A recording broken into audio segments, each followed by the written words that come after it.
നമസ്കാരം, ഞാൻ മനോജ് നെടിയാക്കൽ. ഇന്നത്തെ വിപണി വിശേഷത്തിലേക്ക് എല്ലാവർക്കും സ്വാഗതം.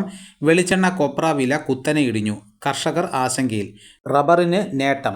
രാജ്യാന്തര റബ്ബർ വില ഒരു വർഷത്തിനിടയിലെ ഏറ്റവും ഉയർന്ന നിലവാരത്തിൽ.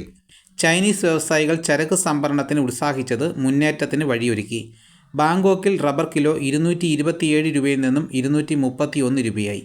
ജപ്പാൻ അവധി വ്യാപാരത്തിൽ കിലോ 371 യെന്നിലേക്ക് കയറിയത് സിംഗപ്പൂർ ചൈനീസ് എക്സ്ചേഞ്ചുകളിലേക്ക് നിക്ഷേപകരെ ആകർഷിച്ചു. സംസ്ഥാനത്ത് 4ാം ഗ്രേഡ് റബ്ബർ കിലോ 221 രൂപയാണ്. നാളികേര കർഷകരെ സമ്മർദ്ദത്തിലാക്കി കൊപ്ര വില വീണ്ടും കുറഞ്ഞു. മില്ലുകാർ സംഭരണം കുറച്ചതോടെ കൊച്ചിയിൽ കൊപ്ര വില 200 രൂപ ഇടിഞ്ഞ് 17,000 രൂപയായി.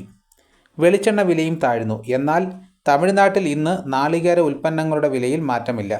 വില തകർച്ചയിൽ പരിഭ്രാന്തരായ കർഷകർ വിളവെടുപ്പിന് തിടുക്കം കാണിക്കുന്നതിനാൽ ഗ്രാമീണ മേഖലകളിലെ ചെറുകിട വിപണികളിൽ തേങ്ങാ വരവ് ഉയരാൻ സാധ്യതയുണ്ട്. ഏലയ്ക്ക വാങ്ങിക്കൂട്ടാൻ ആഭ്യന്തര ഇടപാടുകാരും കയറ്റുമതിക്കാരും ലേലകേന്ദ്രങ്ങളിൽ ഉത്സാഹിച്ചത് കർഷകരെയും സ്റ്റോക്കിസ്റ്റുകളെയും ആവേശം കൊള്ളിച്ചു.